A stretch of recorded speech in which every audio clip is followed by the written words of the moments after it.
My name is Dr. Alex Mirara. I'm a trained at Kenya School of Government, holding the rank of Senior Principal Lecturer. My areas of specialization are in project management with a focus on monitoring and evaluation.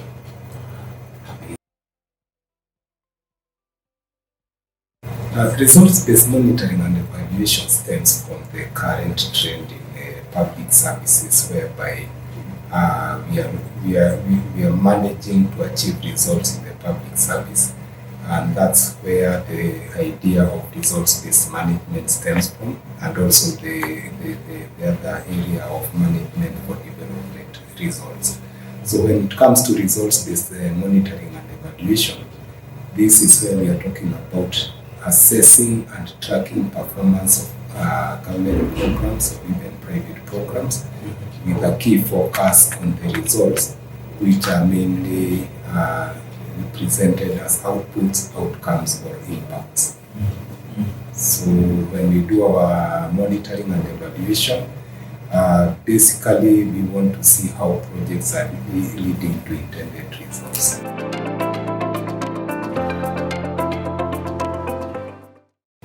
Okay, thank you for that. It differs because one, as I mentioned, is the results orientation. Most of the time we are not managing projects to carry out the processes, but we are doing that so that we can achieve the results. So that result orientation is the first difference. But above that, results-based monitoring and evaluation gives a lot of focus on stakeholder involvement. So it takes account of stakeholder information needs. It also has an orientation towards the empowerment of the different stakeholders and participants in a project or a program. So here the issue of participation becomes very crucial, and inclusion. It also looks at the programs from an incremental point of view.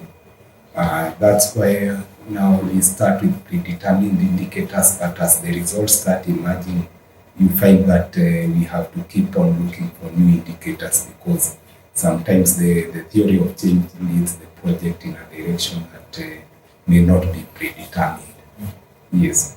Then the other difference is that it tends to adapt to local context, so that we cannot have a one-size-fits-all monitoring and evaluation process for projects that are similar because of the different context.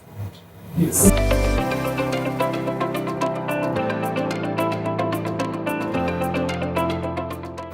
Thank you. Again, I'll go back to the issue of being results focused.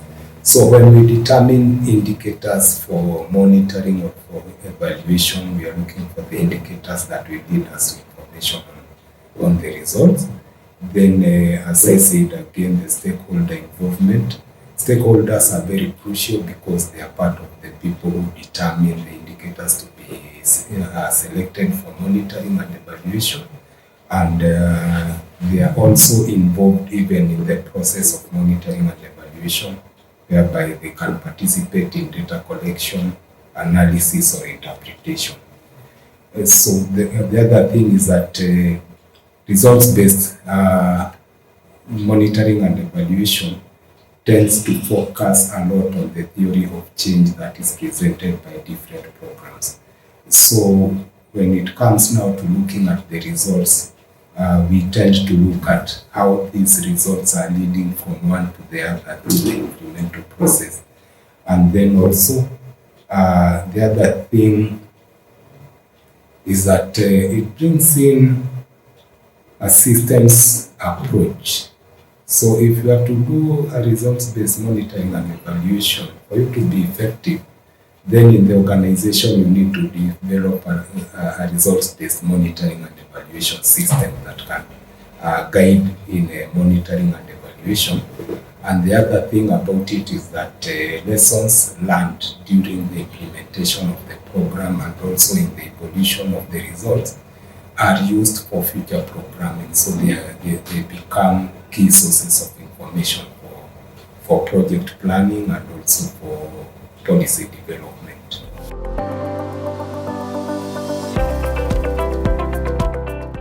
Okay, just like in any other field, training is a very crucial process for any organization that wants to grow and to change from the status in which it is into a better status. So for results-based monitoring and evaluation, of course, training is very crucial for developing capacity of the practitioners in that process. It is also a good approach when it comes to making people understand the program logic, because without a good understanding of the program logic, then monitoring and evaluation becomes futile.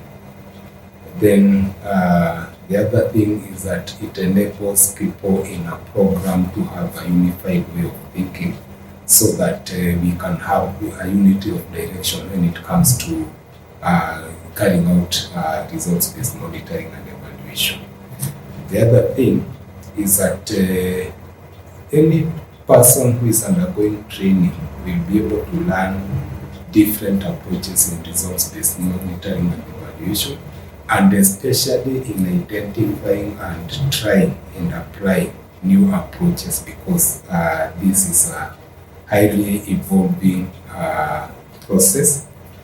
The other thing about it is that it can also be used to improve efficiency. Whenever you have staff who need more skill development, once they attain those skills, then they're able to perform better in their work. Another thing about training is that it increases credibility. Once people are deemed to be trained, they tend to have more credibility. They also tend to be more ethical in the application of the knowledge they have, so that we are able to get monitoring and evaluation results that are good in terms of their utility, their visibility, in terms of their propriety, and also in terms of their accuracy. Another thing about it is that this can also be looked at as a means of enabling practitioners to reach their full potential. It is said that a person who remains with the knowledge they have without further learning will tend to think that they are the best, but the world is improving and it may give them out. So I would say that's the reason why training is important. Yes.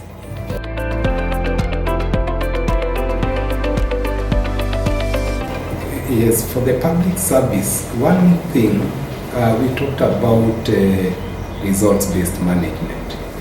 Now, to be able to know whether you are achieving what results-based management aims to achieve, then you need to have a way of self-assessment, which is now provided by results-based monitoring and evaluation. So it's a crucial approach for assessment of the progress for the organization that is carrying out the programs.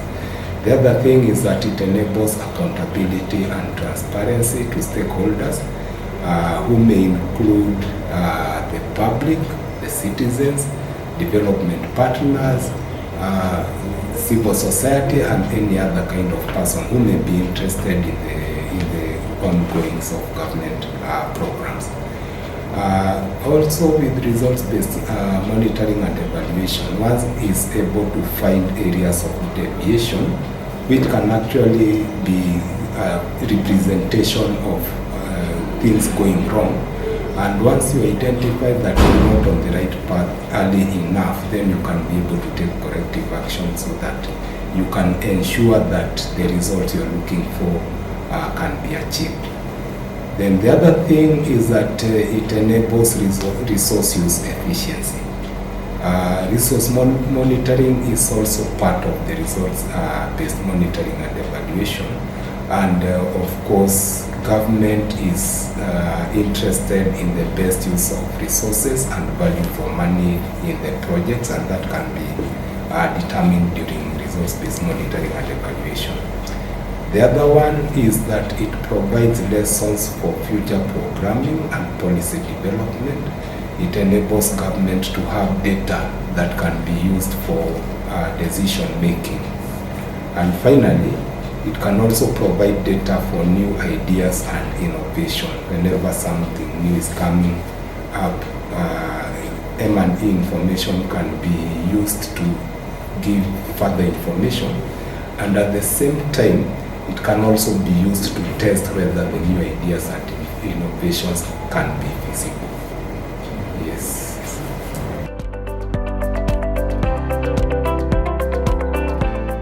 Yes, thank you very much for mentioning that.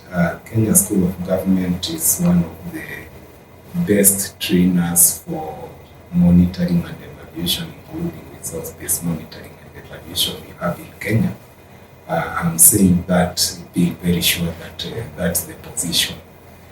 We do offer a results-based monitoring and evaluation course which lasts for 2 weeks, during which participants are taken through various aspects of resource-based monitoring and evaluation, which include determining the readiness of organizations to carry out, which can be like a baseline assessment, determining what needs to be monitored, some aspects of monitoring, evaluation, reporting, and also M&E planning and costing, as well as using the findings of M&E for decision making. So in a nutshell, once you go through those 2 weeks, you'll be able to have interacted with the facilitators in those areas that I've just mentioned. I would like to encourage all participants who are interested.